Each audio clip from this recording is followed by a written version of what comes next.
the Queen of Wands. So all the queens, and kings, they always just are these great attributes and personality traits that you want to copy, and they kind of pepper in to the rest of the reading. So this queen, she's just like the lions that are dancing on her throne. The lions are dancing and they're equal and they're having fun.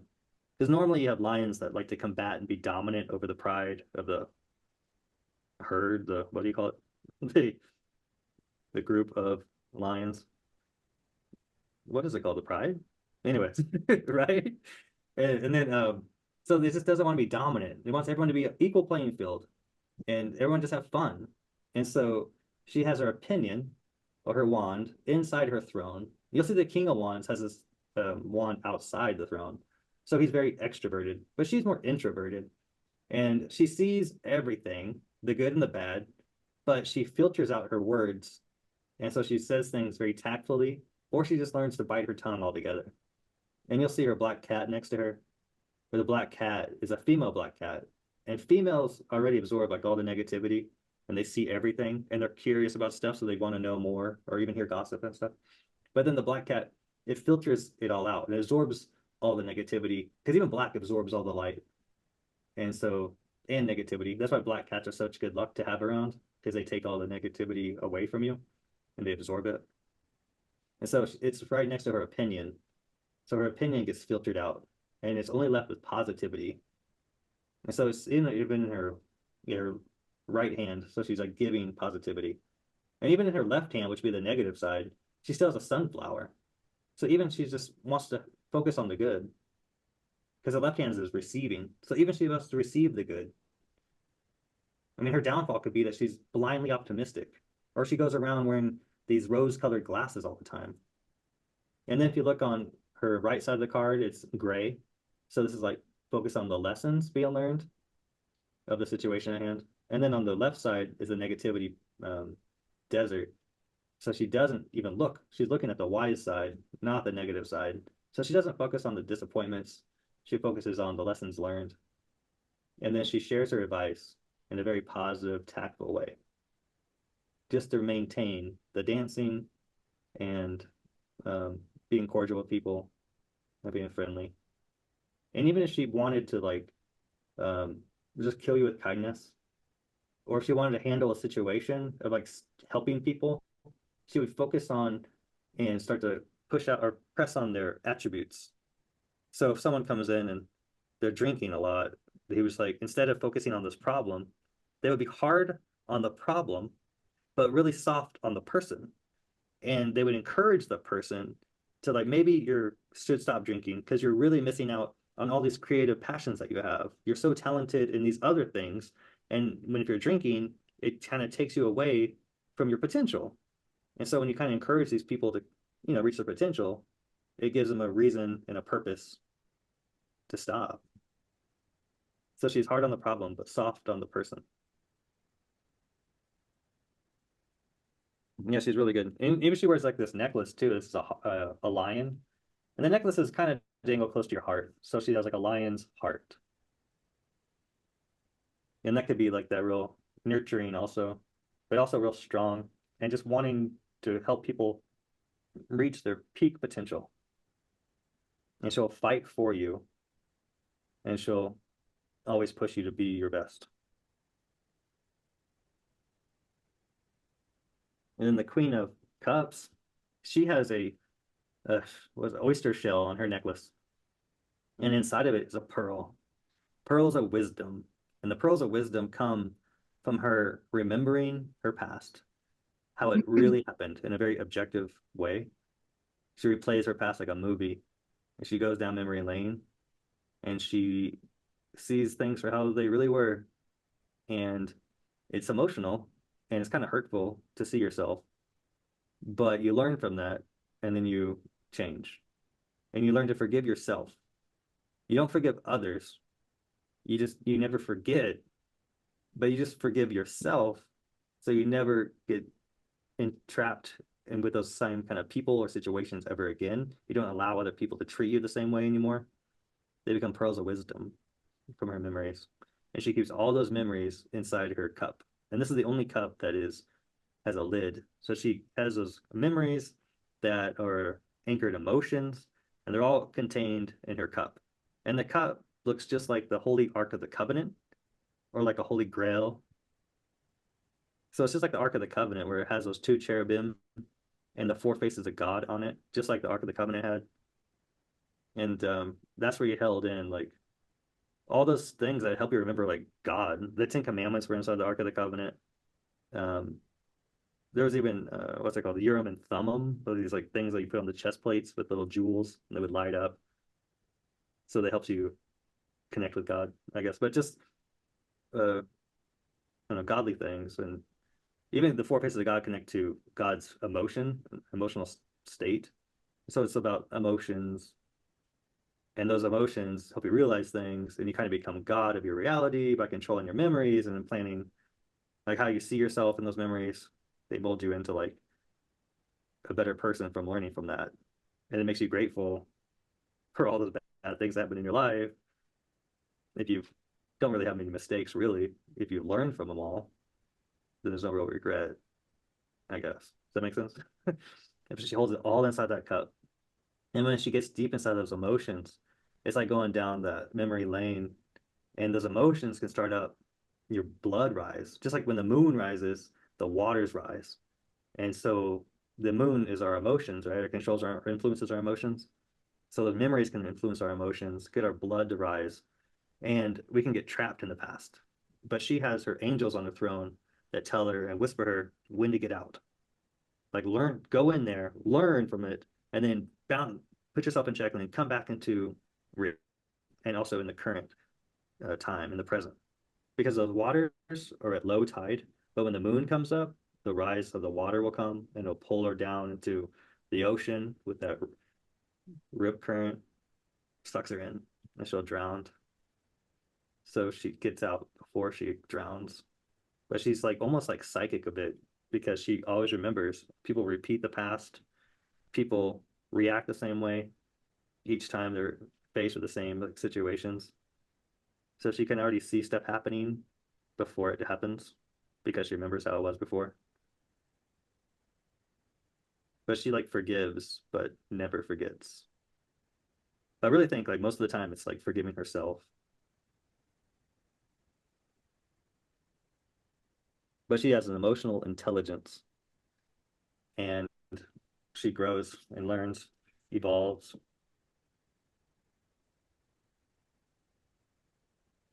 And she would never be like lose her emotions ever. She would be all contained. Um, the Queen of Swords. So this queen, she has the butterflies, so it's all like manifest. So she manifests her ideas. She's the best manifester of her ideas. And her ideas come from God or her higher self. You'll see how she has one bird above her head. So the one connects to the first sphere, Keter, which means crown, or the crown chakra, or God. So she's connecting with the higher self. And she has that sword that acts like an antenna pointed right at the Keter sphere. So she's connecting with these intuitive, godly insights. And then it gives her assurance and certainty of keep moving forward. And so she marches forward. And she even has the wind on her back. And then she has an angel on her side. So maybe a lucky angel, guardian angel on her side, and wind on her back. And she just keeps moving forward. And when she's over here alone on the high peak, above the clouds, she can look down and get a really good glimpse of like a view of the big picture. And she can see how everything happens for a reason, and everything works out in divine timing. And the whole time, she was guided the whole way, almost kind of like she didn't have any real control. She was just being led on this path, and she only can control how she reacts to the things that happen. She can't control what happens, only how she reacts to what happens. And then she has this big picture thing where, or big picture view, knowing that everything happened for a reason, it gives her reassurance that everything's going to unfold in a positive way in the future. Because if it worked out this way now, then why would it ever change? She'll always have that guardian angel on her side. And so her focus is to always be in tune with that and the spirit and to trust it.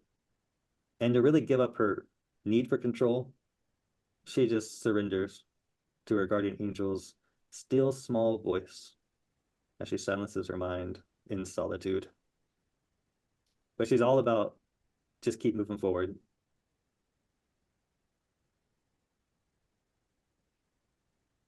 What else? She has the butterflies too. A butterfly down there. So it's the manifest. And in the middle, below the angel, there's two crescent moons, but it's like a new moon phase and an end moon phase, which is basically the same thing. It just shows the new phase of the new moon coming. But it happens at the beginning of the month, the lunar month. And just like that butterfly, it manifests 2 weeks after being a caterpillar in the cocoon.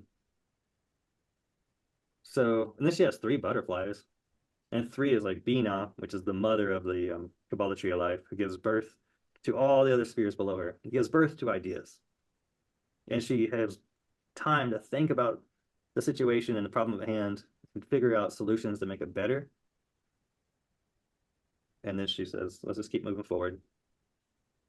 So it could be about a woman that fixes problems, finds solutions, makes things work, and then let's just keep going.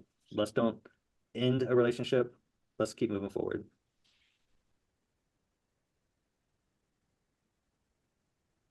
And on her necklace is the Hebrew letter Yod, like a Y. And the Yod is the fire and the beginning of all God's creation. So again, she's manifesting and she's connected to creating new. But she creates the new after seeing the big picture.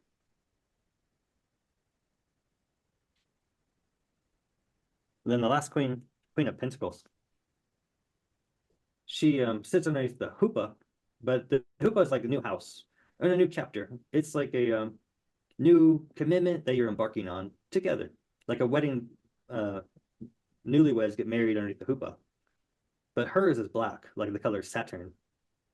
So hers is like something that started out like fresh, but she's molded it and nurtured it and developed it into something that's long lasting, substantial, and really meaningful. Hold on. Ugh. My light's been too bright. There you go. So it's like long lasting commitments, be a job or a relationship, projects. Or it could also be because when you get a hoopah and you're getting married into a new house as a new wedding couple, it could be like it's a house that's a gift. So this could also be a house that she could be gifting to someone else, like through inheritance. So it's like she's even like she built up a company from scratch. Now she can turn it over to someone else who can follow in her footsteps. Sometimes it could be that she got it through inheritance because it's old house, family business. And then she focuses on her pentacle, which is anything that's physical. It could be her studies, it could be her friendships, relationships, romances, her job and career.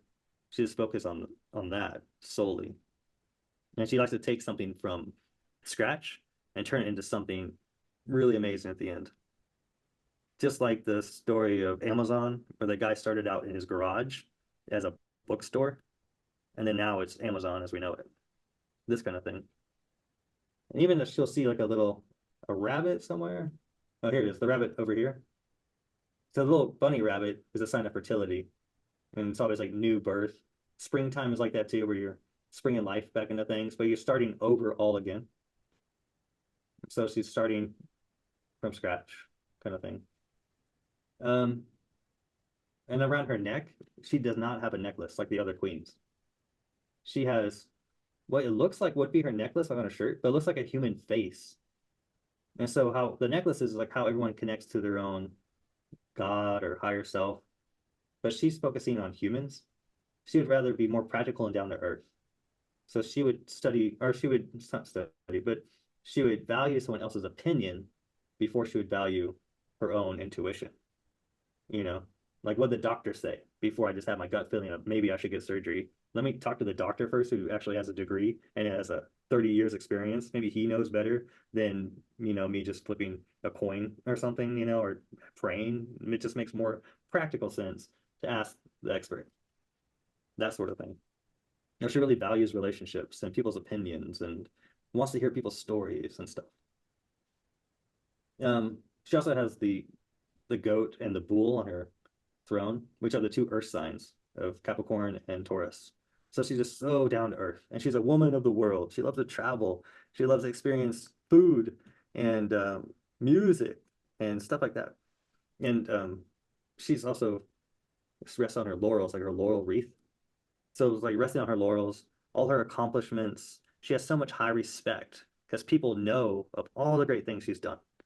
She has a diploma on the wall. She has her own business for years. She's been married for like 50 years. She has this house that's amazing. She has her huge company. She has grandchildren. They're all successful now. You know, she's like traveled the world. She knows all the cultures. She has pictures with celebrities. That's like her vibe. A lot of times you see this in the card, and it's like people are feeling like they're kind of retired.